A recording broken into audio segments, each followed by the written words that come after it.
For our top news story, the call for emergency action that is now to limit global temperature increases, restore biodiversity, and protect our health.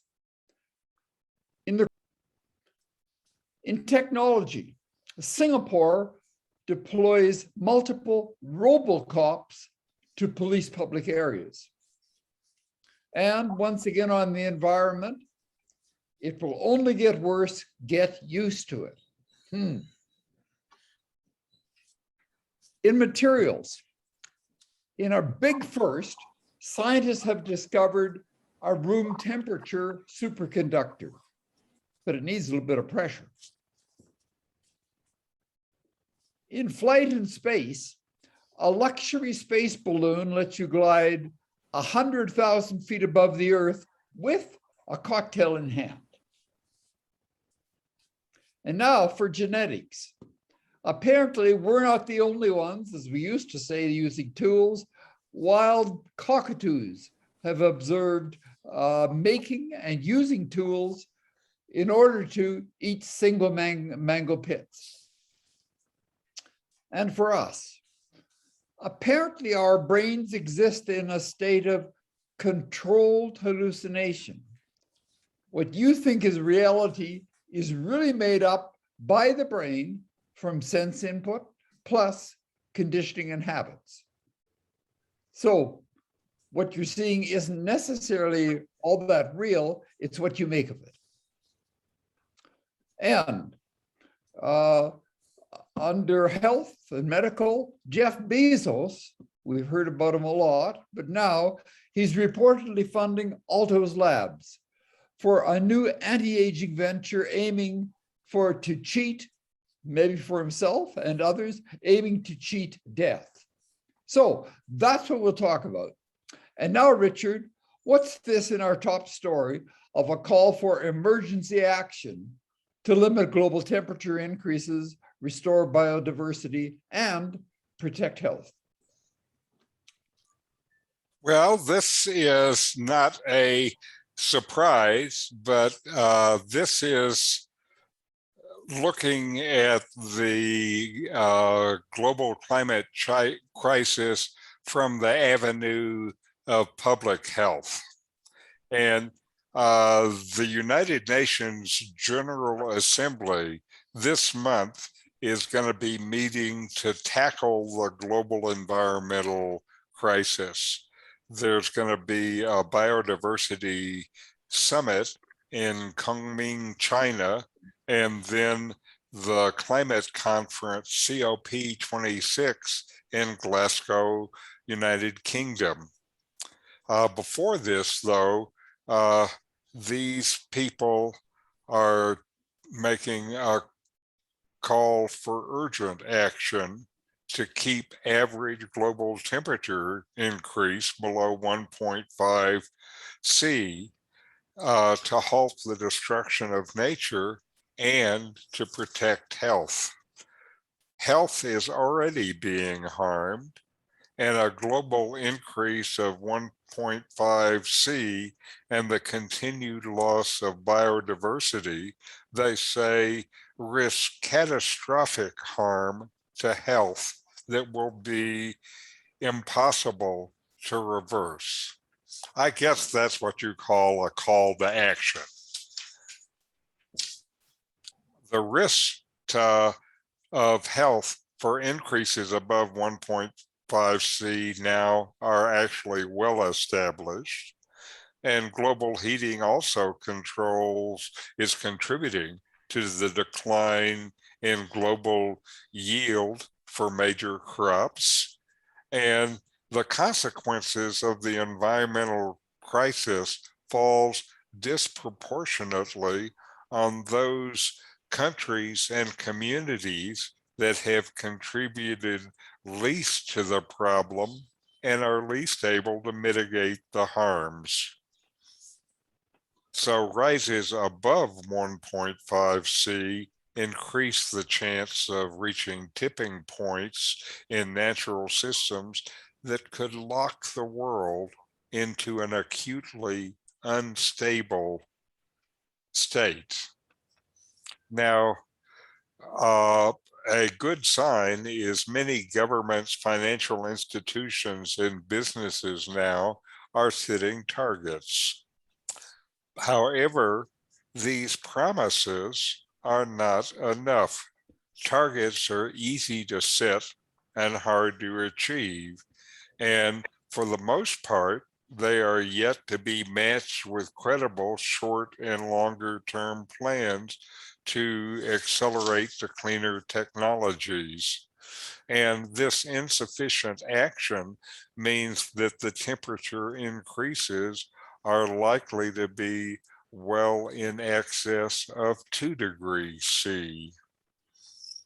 But to do any of this, to achieve these targets, and this is the part that really worries me, governments must make fundamental changes in how our societies and economies are organized and how we live.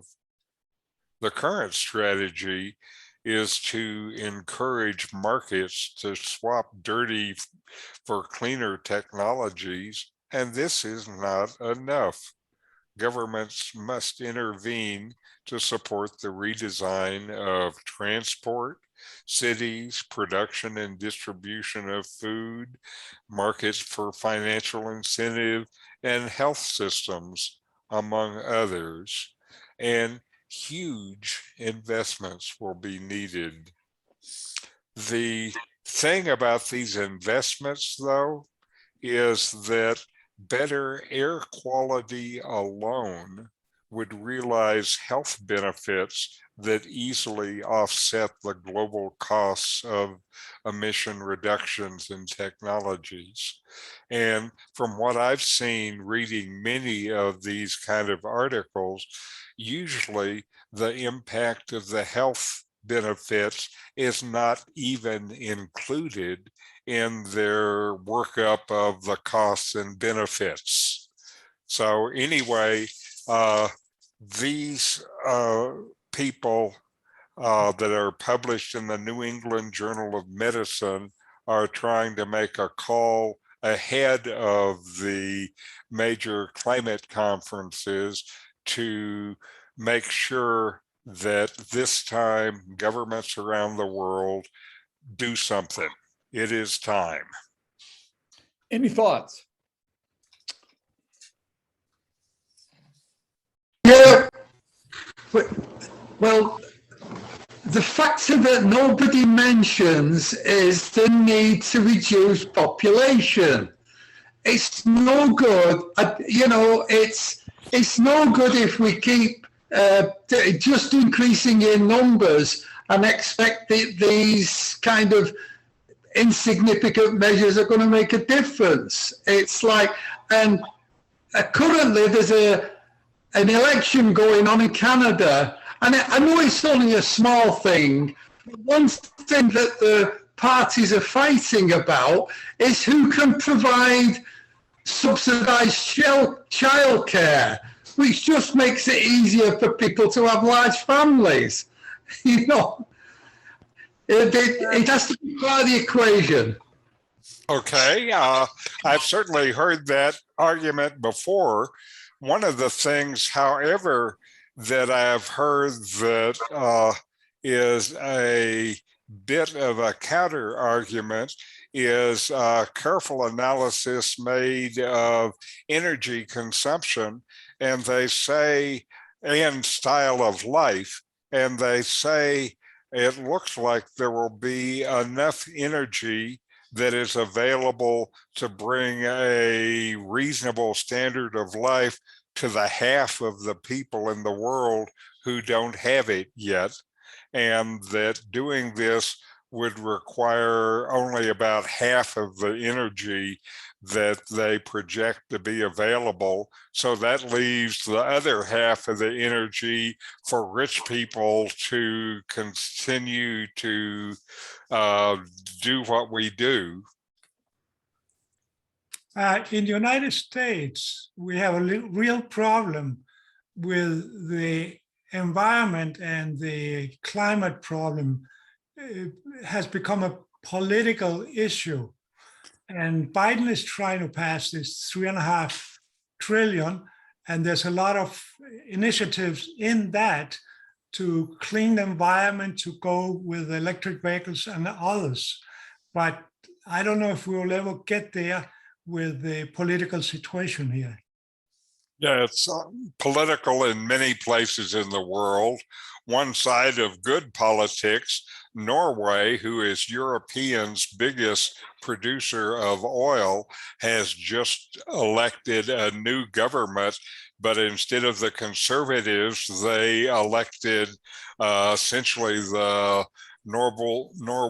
Norwegian Green Liberals. And so here in some places, the politics look like they're helping change to happen.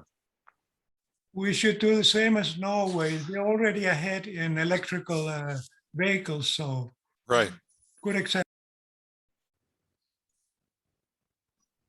I Well, think one of Richard- the reasons that the health benefits are not measured when people come to compute the benefits in the United States, the health system is separated from the government.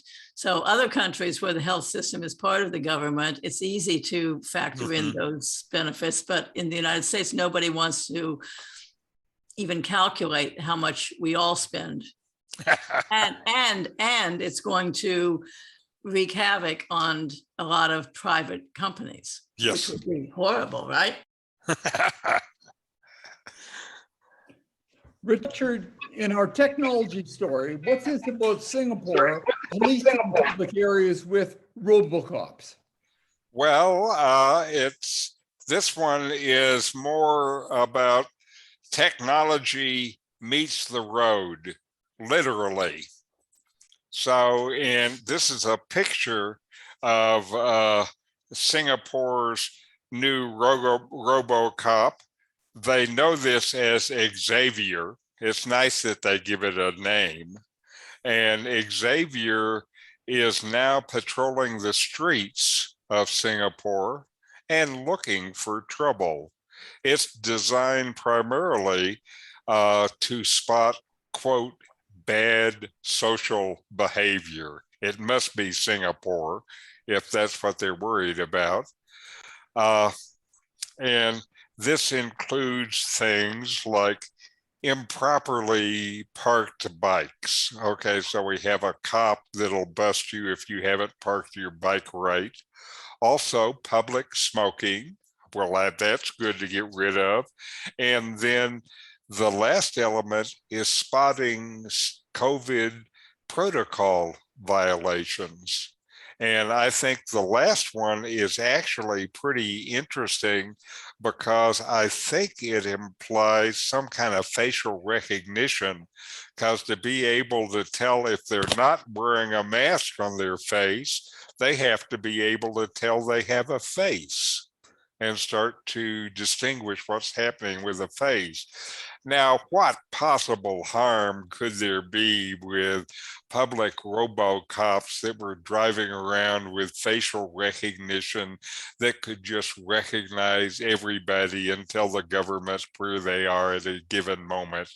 That certainly is innocuous. But now these wheeled robots are on a public trial. A 3-week test run has been started, and we will see what Singapore's response to them is. I suspect now they only have 2 of these going, and I suspect if you go to Singapore next year, you might see hundreds of these cruising around the streets just watching you. Any thoughts? As Susanna and I were in Singapore in 2003, and the streets were incredibly clean already. Yes. Because people couldn't chew gum, they couldn't smoke, they couldn't throw things on the street because they would be fined heavily. So they were already then, things were pretty clean. And probably the robot, it didn't say it, but I bet the robot will bust you if you're chewing gum or throwing trash on the street.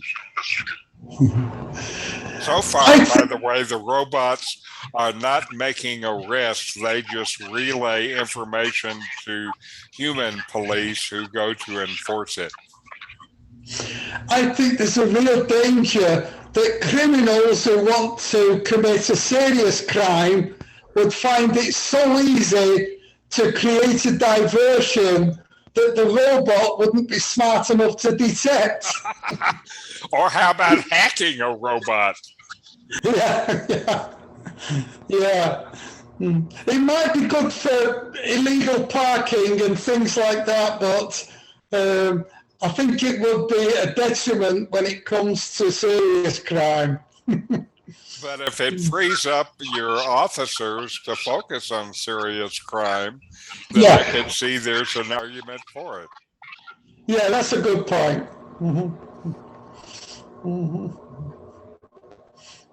Richard, in our environment story, it has the obverse of the top news story. In the top news story, it says we have to act immediately. And in this one, it says it will only get worse. Get used to it. Tell us about it. Well, we spoke about, Johannes spoke about the $3.5 trillion infrastructure bill that is currently working its way through Congress and navigating the perils of a 50-50 Senate. And the thing about this $3.5 trillion, if you look at the big picture, it's a drop in the bucket. The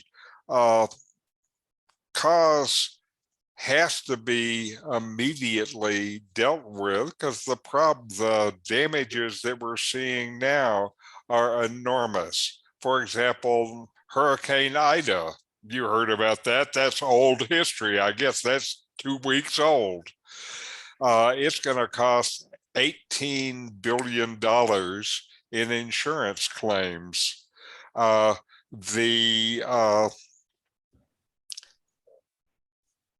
California's 2018 wildfires cost $150 million.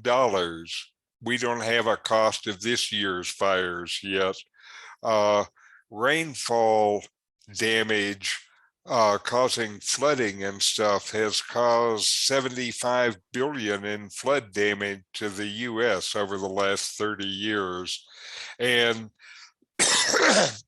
there was a recent report by the UN about the increased weather disasters over the last 50 years. And now the rate of these weather disasters has increased by a factor of 5 over the last 50 years. And if these things are continuing to increase, then obviously the cost is going to increase. One of the things they've looked at, and I'm not sure how you look at this, it seems like estimates of estimates of estimates, but they've looked at alternative history scenarios trying to evaluate the total cost of delayed action on the environment. And they say already that by delaying action from 1990 to 2020, delays from the time that we've already known that it was a serious problem to when we start to make the first step, has basically that 30-year delay has doubled the cost that it's going to take to do anything. And by the way, on that $3.5 trillion infrastructure system, they say in 50 years, the annual cost for the US for this climate problem is going to be about $3.3 trillion a year. So I can see why they say that 3.5 trillion is just a drop in the bucket. Even though it is a drop in the bucket, I think we need the drop now. Any thoughts?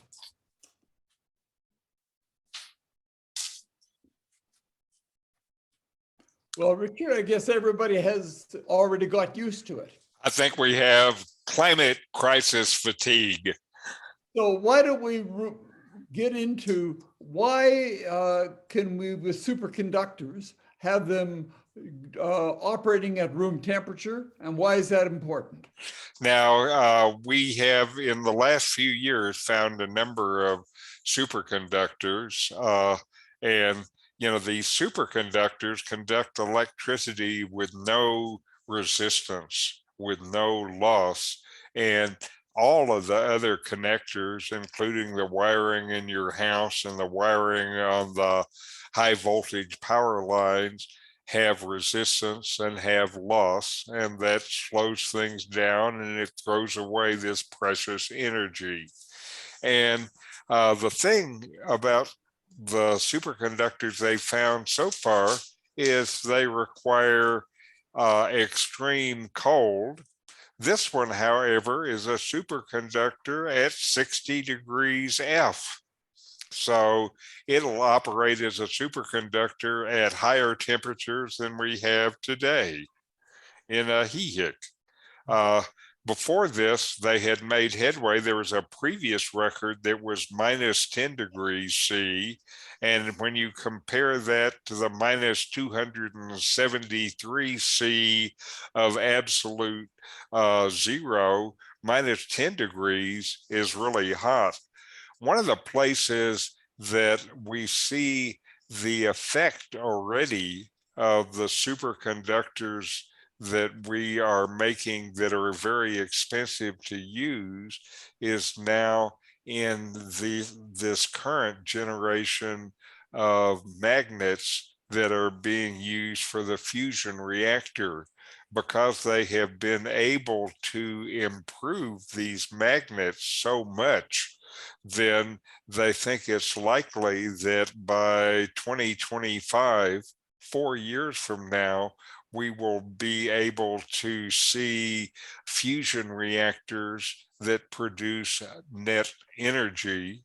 And if this happens, then that could well be a major portion of the solution to environmental heating, because fusion is absolutely carbon free. It does not release any of the bad stuff into the environment, and fusion, what it produces is not elements that are hard to dispose of, like fission.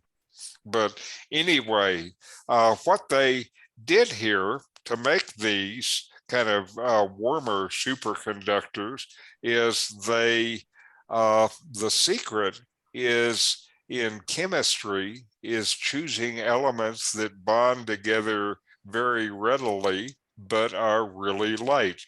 That's why hydrogen is a big part of these compounds. And so what they did here is by squeezing carbon, sulfur, and hydrogen in a diamond anvil, researchers were able to achieve room temperature superconductivity.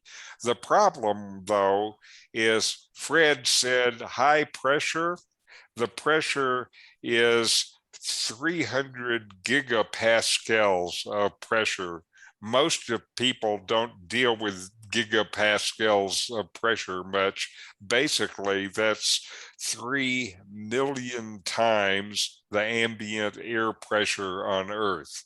So 3 million times the air pressure, I would say, is a lot of pressure, and it's enough pressure that it means that is not a practical solution, but it gives scientists some direction to be able to look for a solution.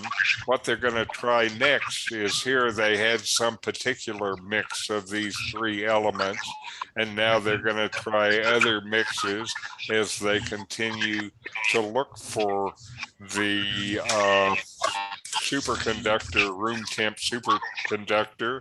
And again, if they have this, this is going to revolutionize a big chunk of electronics and things like nuclear fission. Also, things like the magnets they use in your doctor's MRI. So maybe this will be the future. They have to do more work on it yet because room temperature is not enough. You have to do it at less than 3 million atmosphere pressure. Thanks, Richard. Any comments? And by the way, somebody's making some sound. I'm not sure where that's coming from. Okay. Yeah, I think that finding enough diamonds for all those anvils might be a problem as well. Well, we can fabricate diamonds. We just use smaller anvils to make diamonds out of carbon. Yeah, but I think that like something like if every house roof was covered with solar panels, could they generate enough electricity to sustain themselves? And then you wouldn't have to worry about transmission.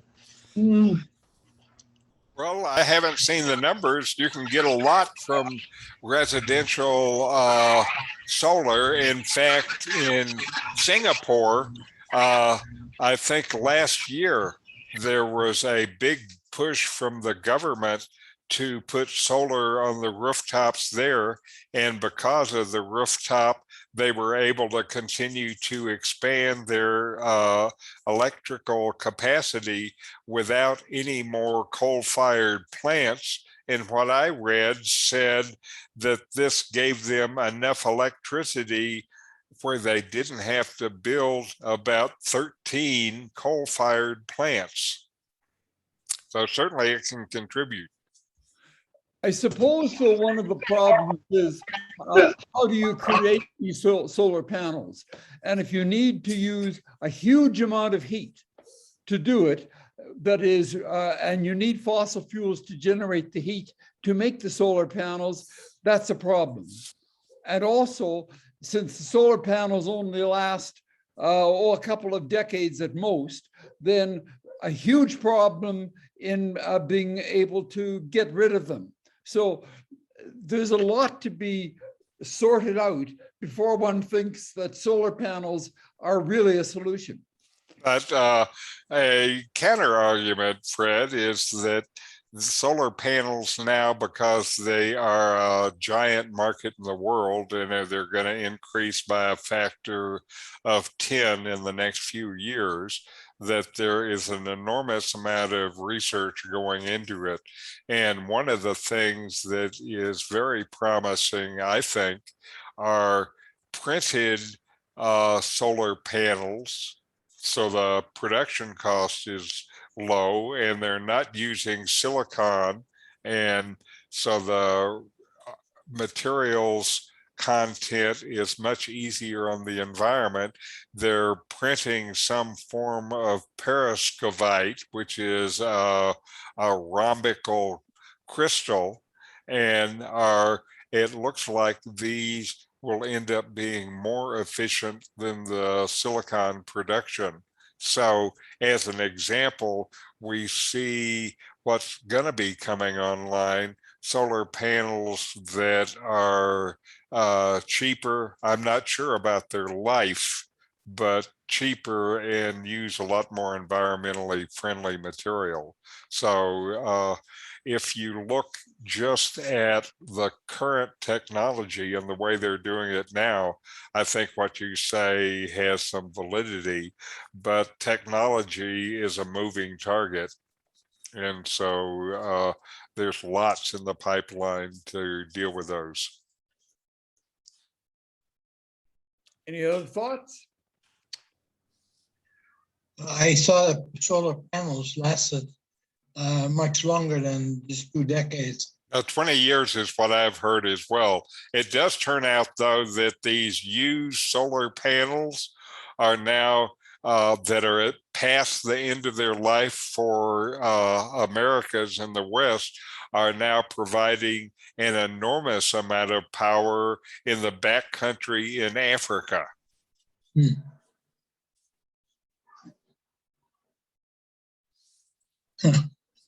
Okay. Okay, Richard, getting on to space, what's this luxury space balloon that lets you glide way above the Earth with a cocktail in your hand?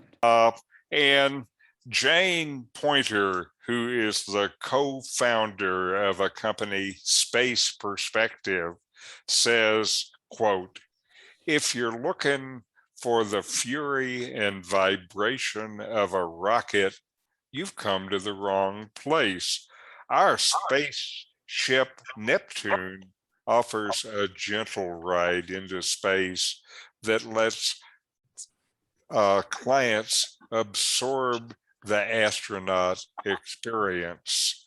And here, this football field sized balloon carries a big cabin into the sky. It looks like it goes at about 12 miles per hour.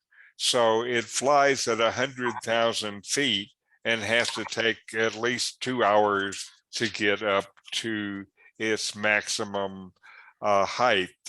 It has a swanky pressurized lounge with windows on every side. It has, of course, a bar and a bathroom. There's even Wi-Fi.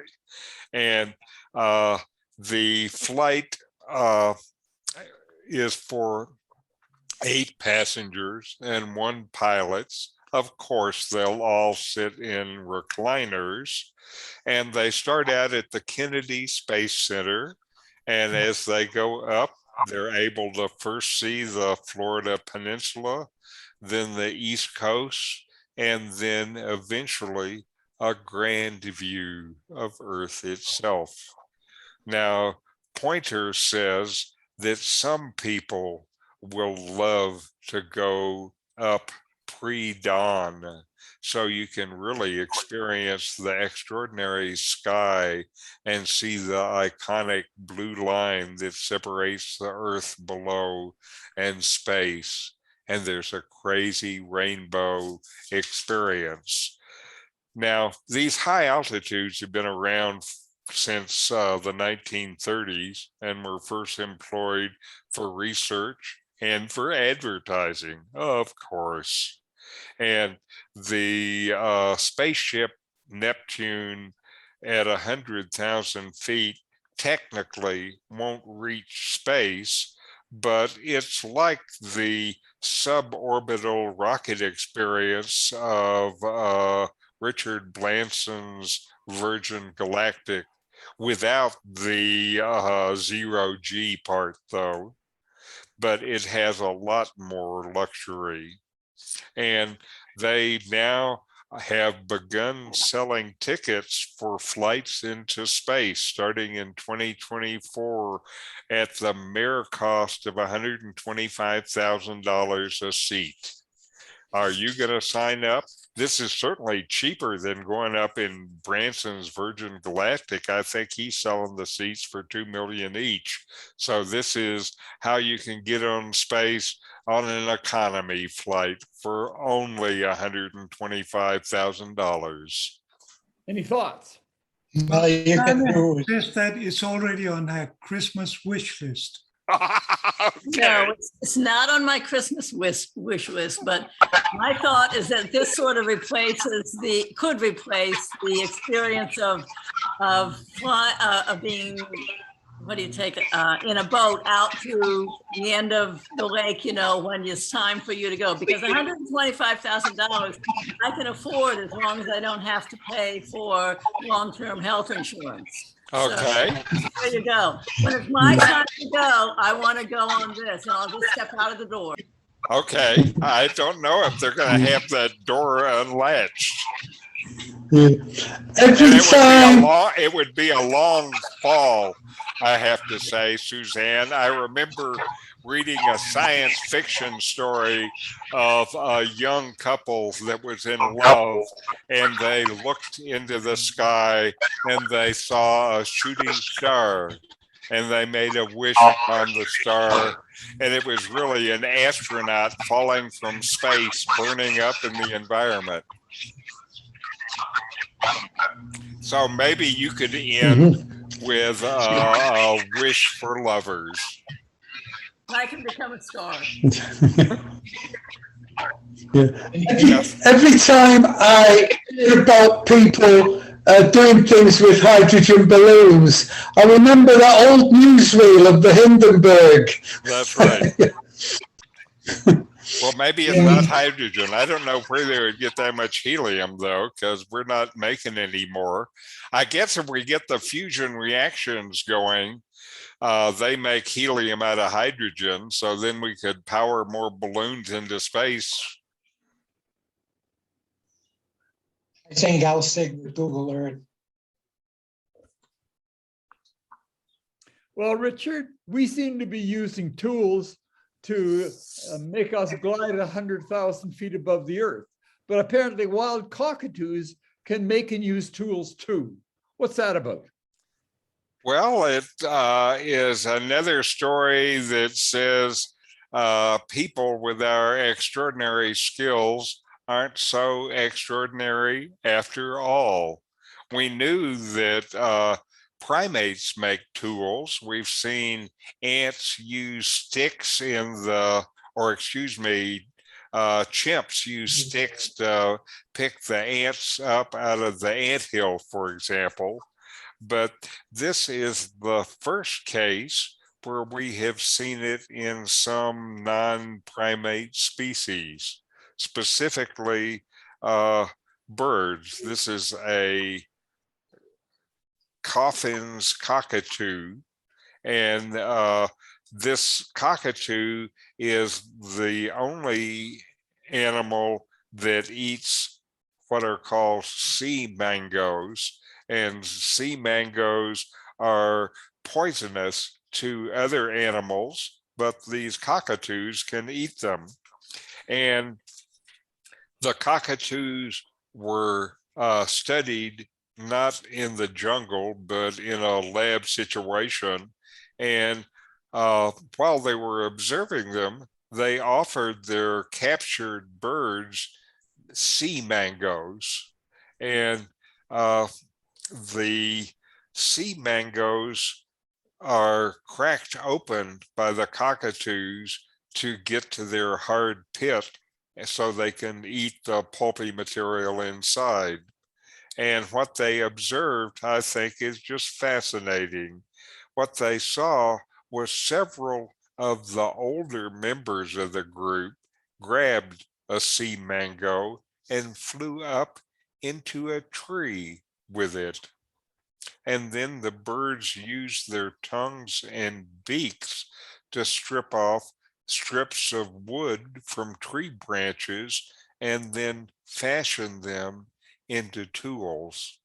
And here I have to say, not just a tool, they make 3 different tools. The first is sharpened and then used like a knife to cut open the pit covering. Then they make another tool that is wedge shaped, that they drive it into a crack in the pit and force it to widen.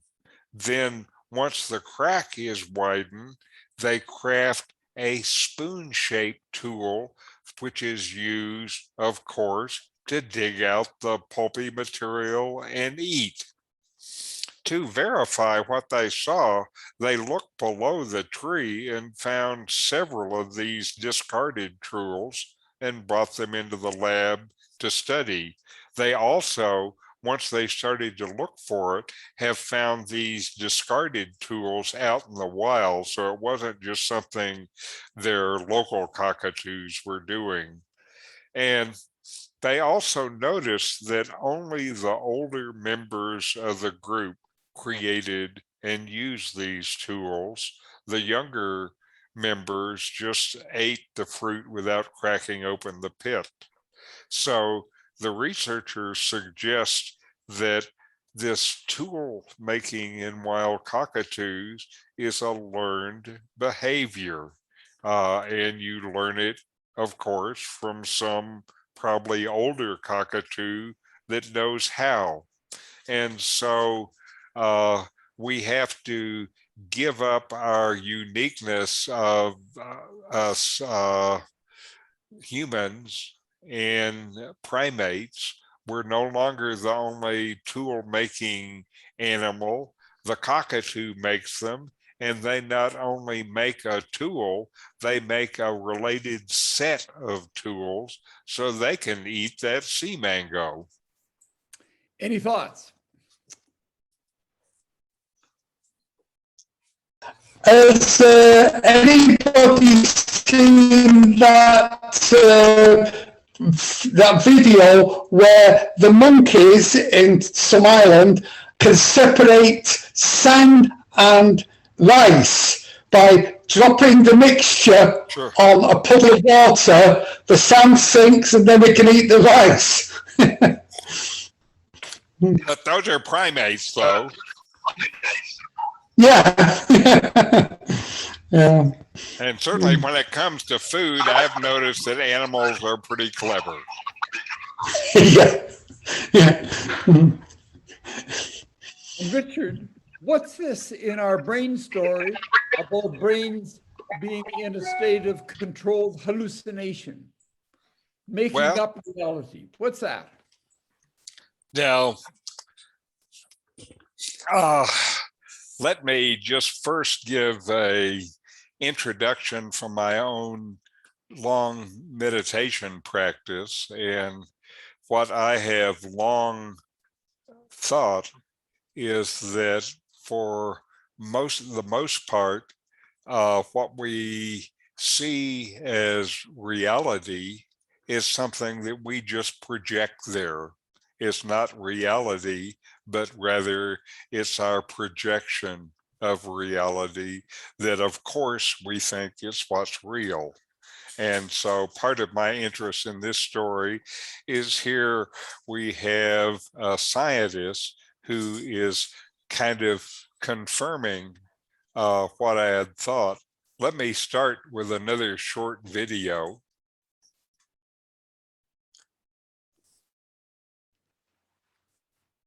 If I can figure out how to turn it on, there must be a way. Come on.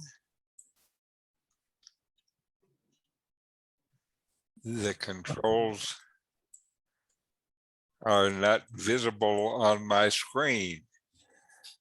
So let me make some adjustments. And now I'm going to try once more, and then I'm going to give it up altogether. Oh, there it is. It's easy to assume when we open our eyes and see the world, that what we see is somehow an accurate reflection. Actually there. But this is very far from the truth. The brain is faced by this noisy and ambiguous flood of sensory information, and what we perceive is simply the brain's best guess of what might be out there in the world. And the visual brain has all these shortcuts, all these strategies to generate a coherent visual experience from this ambiguous and noisy sensory information. So this is a great example of how the brain all the time generates the conscious visual experiences that we have. This is called the Adelson Checkerboard. And what's going on here is that we have a grid of grey and white squares, and there's a shadow being cast. Now, if you look at the two squares A and B, they will seem to you to be different shades of grey. Certainly that's how they seem to me. But they are, in fact, exactly the same shade of grey. And I can prove that to you by taking away half the image so that we lose the cylinder that casts a shadow, and even more convincingly by painting grey lines of the same shade across the image. Now you can really see that it's the very same shade of grey. But if we go back to the first image, still they look different. Now what's going on here? What's happening is the brain knows what happens when shadows pass over things. So the brain knows that for something to look a bit darker in shade, probably it's actually a little bit lighter. So that's why you see the bottom square as lighter, because the brain unconsciously controls for the effects of shadow. That's why you see it as lighter than the other square. And this is actually a very useful thing for the brain to do, because if things change their appearance as clouds passed across the sky always, then it would be a very confusing visual world. And our brain solves these problems automatically for us, so that as we walk around and as lighting conditions change, things still look the same to us. And this is a brilliant achievement of the brain. So of course the real important question here is, what colour is that dress? Is it blue and black?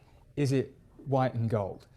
It's actually blue and black. But the really interesting thing here is that people see it differently. And something similar is going on here to what's happening in the Adelson Checkerboard, which is that the colours that we see depend on the context of the light in which we see surfaces. So if you see the dresses as blue and black, what's happening is the brain is assuming that the lighting around it is sort of yellowish and whitish, like indoor lighting, and it's discounting that, it's taking that lighting out, so you see it as blue and black. If you see it as white and gold, the brain is assuming that it's a different kind of lighting, in this case a bluish light, like on a summer's day in a blue sky.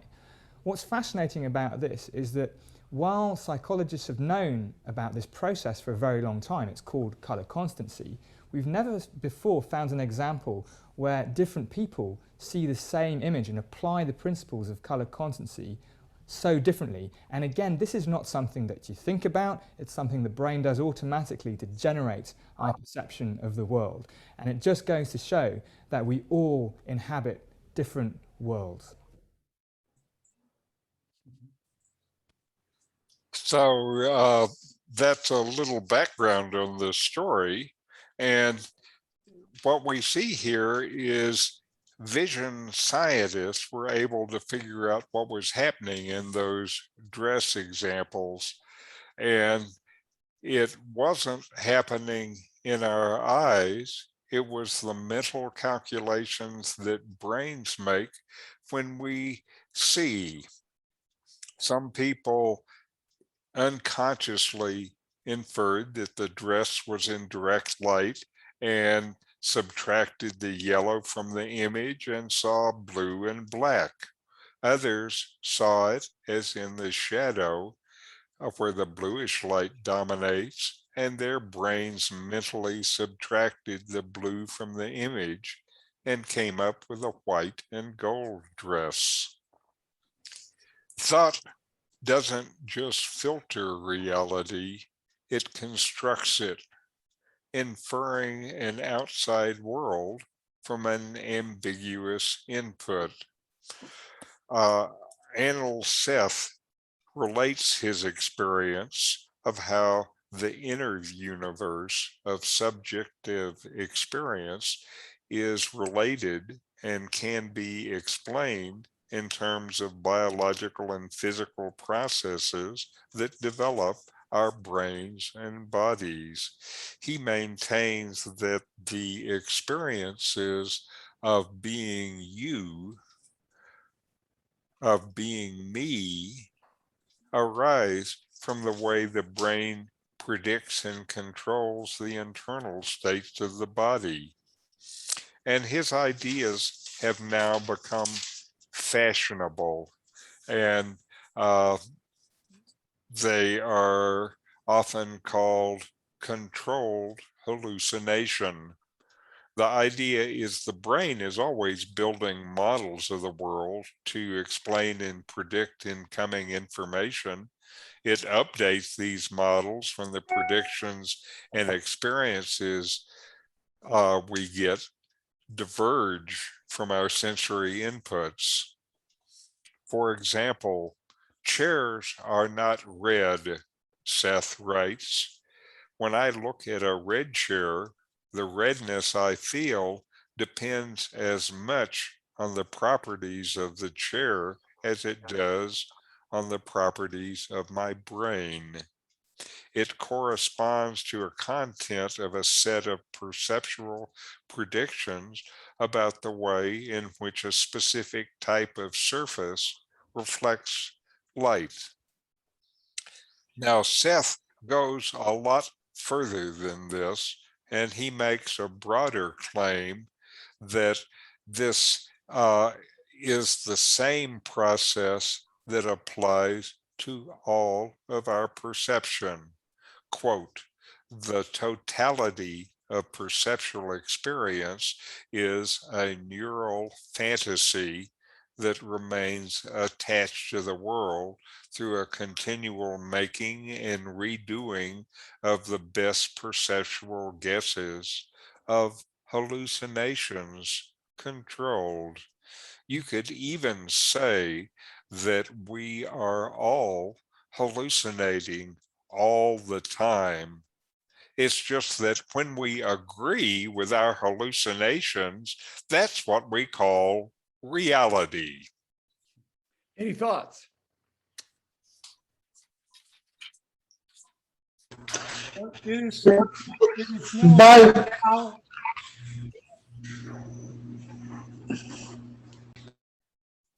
I don't think we heard what people have said. Johannes, again, please. yes, I've studied color theory and how one color looks different depending on the neighboring color. For example, surrounded by one color. We see the two and we say, well, these two colors are not the same, but they are. And it's only because they're surrounded by different colors. So that's also a way of hallucinating. Yes, that's another brain action, not from your eyeballs, but your brain.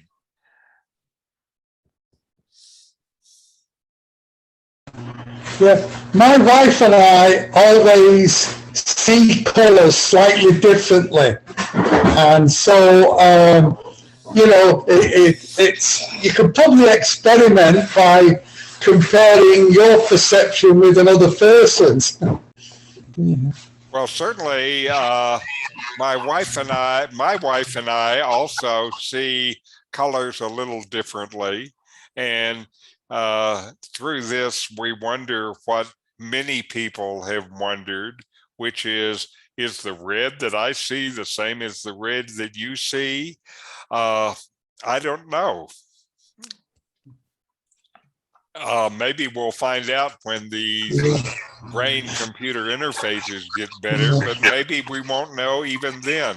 It could be a case of my wife and me that we see the colors the same, but we have a different system for naming them. I don't know. That could. It's funny you should say red as well, because my wife and I, we always dispute what is crimson and what is scarlet. Uh-huh. Yeah.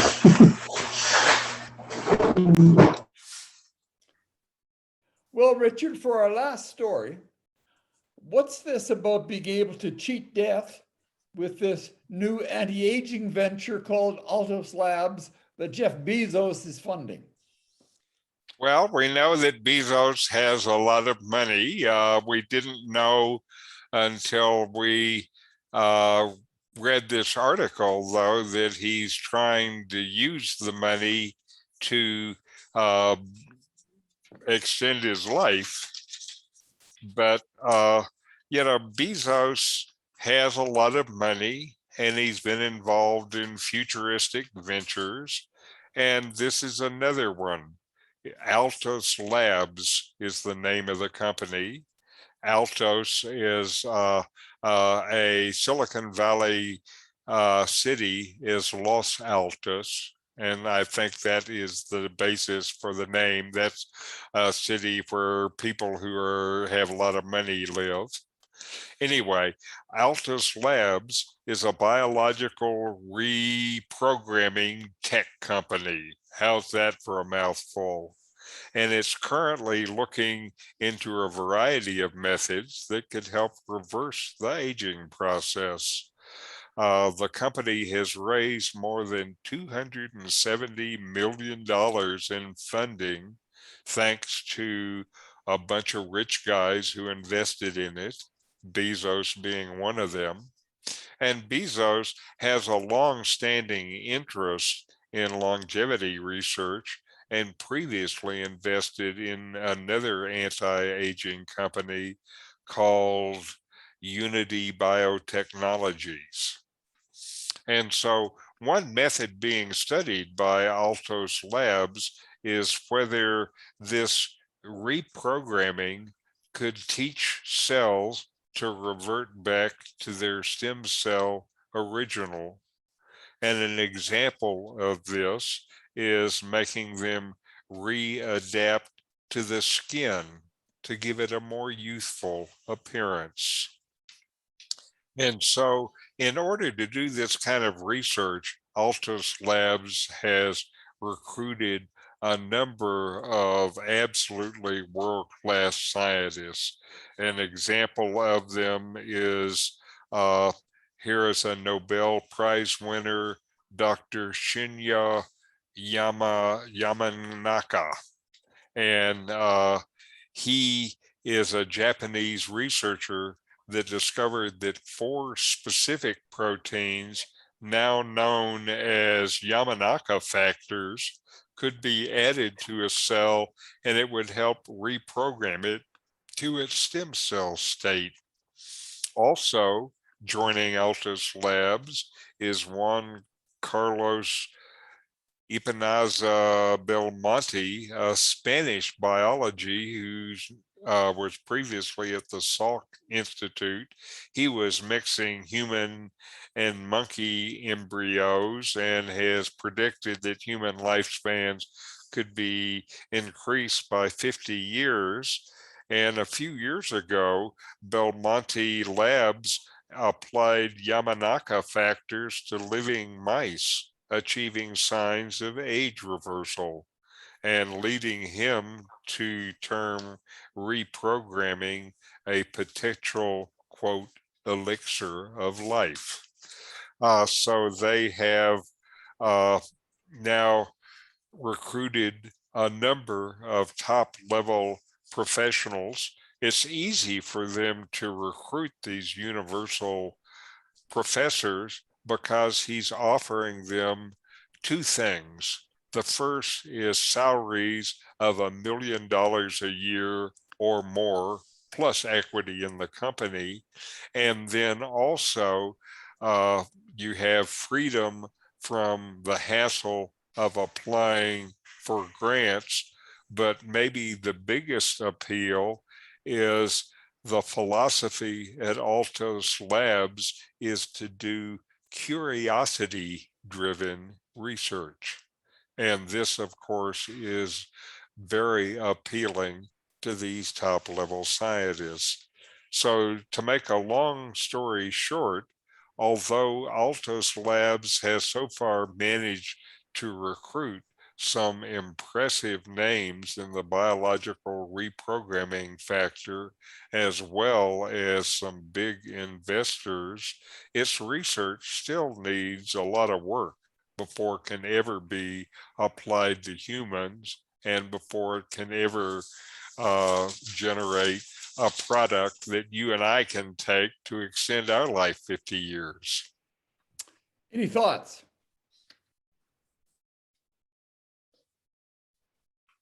I just Well, Richard, wonder if somebody who lives that long, much longer, if at some point they would die of boredom. That's always an interesting question. A thing that I find exciting about this stuff is that as we age, we get older and all kinds of problems happen to us. But if you take a clone of yourself, the clone goes back to the original stuff. The DNA is still there and will do. And so a clone of you would be a nice, youthful Johannes. It would not be old. And so as we get older, there is something within us that does not change. And so it's like scratches on a gramophone. If you get rid of the scratch, you can be the youthful person. And I bet that's one of the things that this Altos Labs is going to be looking at is how can we get back to what we once were? Now, the only problem with your model, Fred, I've heard that model too, but for me to keep living all of these body lives, then we also have to perfect brain implants. Well, maybe we have DNA stuff on the brain that it's got the original stuff. Not Well, that you're not already pretty Well, good. we have to transfer the memories and stuff. Otherwise, we have the new DNA, but it doesn't know it's me anymore. That could be. Yeah, but we could have kind of our brains connected with like those electric wires to an AI machine that that we could just access when it chooses, when we choose to.